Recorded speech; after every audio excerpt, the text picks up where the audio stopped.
welcome to RT Ministries. My name is Dwayne, and this is the sermon part of RT Ministries. And this week, the sermon comes from Luke 14, 25 through 33. And I titled this, Are You Part of the Crowds? When Jesus was on this earth, he walked, and his disciples walked with him, but then he always had crowds following him, big crowds. And if you talk to preachers today in 2014, a lot of them want crowds. They want their church to grow. They want a mega church. They want the crowds to come in, and they want to grow the crowds. And Jesus was quite the opposite. Every time a crowd gathered to him, he said hard things to them. He said things that made them run, not to add numbers. Jesus was never about numbers, nor should any true preacher of God today be about numbers. But again, if you're part of the crowd, this sermon's for you. Because there's a part of every church that have uncommitted people in it. They're just part of the crowds. I don't know all the reasons they come to see Christ. Maybe they think they're saved because they're part of the crowd. I don't know, but again, you should ask your question if you're part of the crowd or you're a true disciple. Again, the sermon is from Luke 14, 25 through 33. Verse 25, Now great crowds accompanied him, and he turned and said to them. Now Jesus was walking, and a huge crowd was behind him, and he stopped and turned towards them. 26, If anyone comes to me and does not hate his own father and mother and wife and children and brothers and sisters, yes, and even his own life, he cannot be my disciple.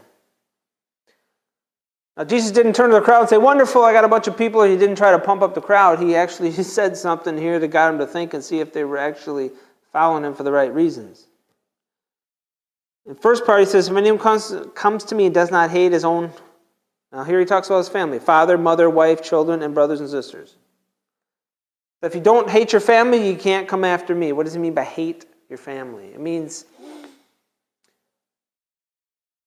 compared to your love to Christ, you got to put your family second. You got to hate everything else in life, and you got to love him the most. Doesn't mean you got to hate, like I hate you, like I, do bad things to your family. It just means you got to put them second. Everything else comes after Christ. If you want to be a true disciple, you got to put him first, and your family is probably your hardest thing to leave behind.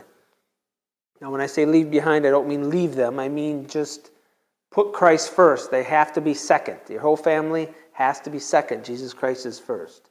And again, not many people are willing to do that.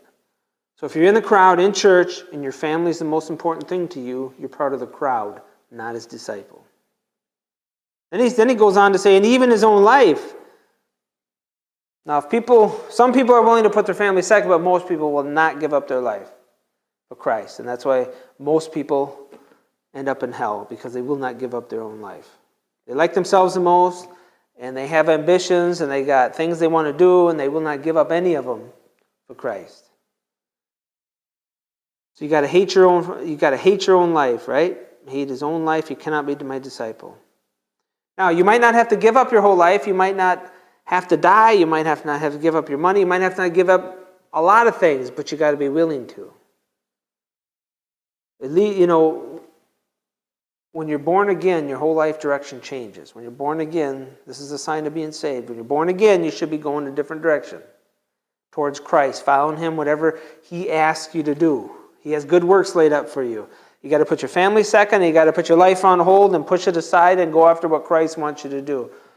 Whether that's the ministry, whether it's whatever it is. But you got to put him first. And your family second, and your life third, or whatever. Your ambitions have got to be way behind you, and most people aren't willing to do that. If you're not willing to put your life on hold, and if you still have your life at number one, and everybody out there knows if they do, you're part of the crowd and not his disciple. 27, whoever does not bear his own cross and come after me cannot be my disciple. Now here he says, whoever does not bear his own cross. A lot of people hide Jesus Christ in this world. At their job, wherever they go, they hide him. And that's not bearing your cross. If you're hiding him, you're part of the crowd and not his disciple. A lot of people hide him. Bearing your own cross. And for many people, I think that's many different things. You got to be willing to die for him. Are you willing to die for Christ? If you're not willing to die for Christ, then you're part of the crowd and not his disciple. If you're hiding him, you're part of the crowd and not his disciple. It's a tough thing, and most people are not willing to put their family aside, put their life aside, and now not only do that, but pick up your cross, he said, and follow me.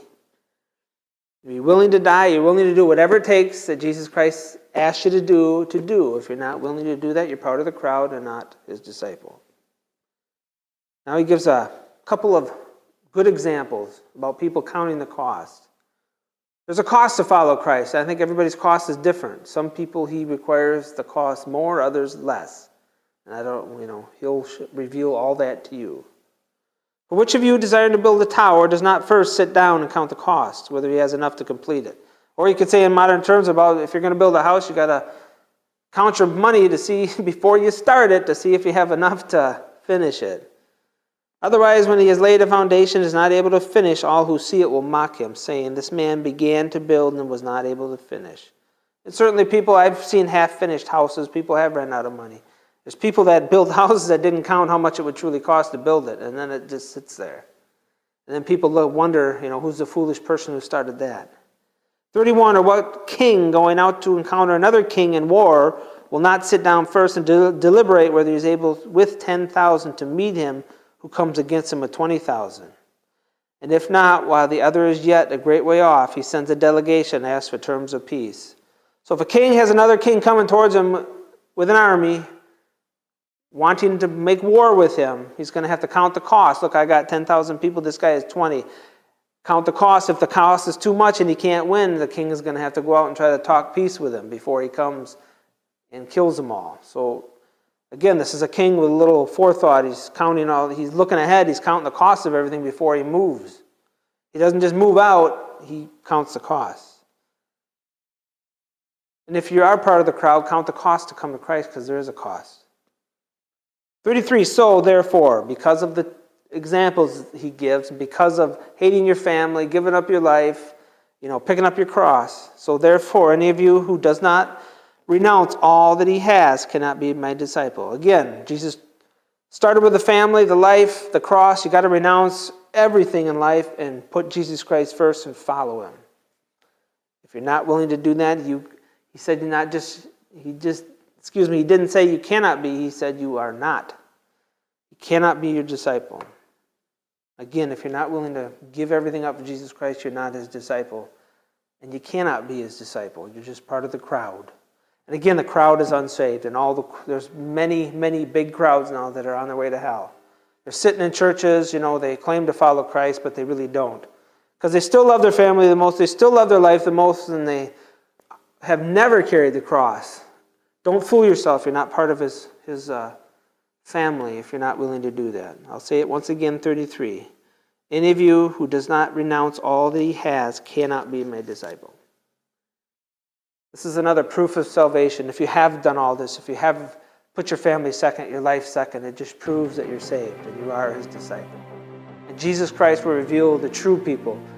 The Holy Spirit bears witness with your spirit that you are true children of God. If you're a true child of God, you'll know it. Thanks for tuning in, and I'll see you next week. Bye.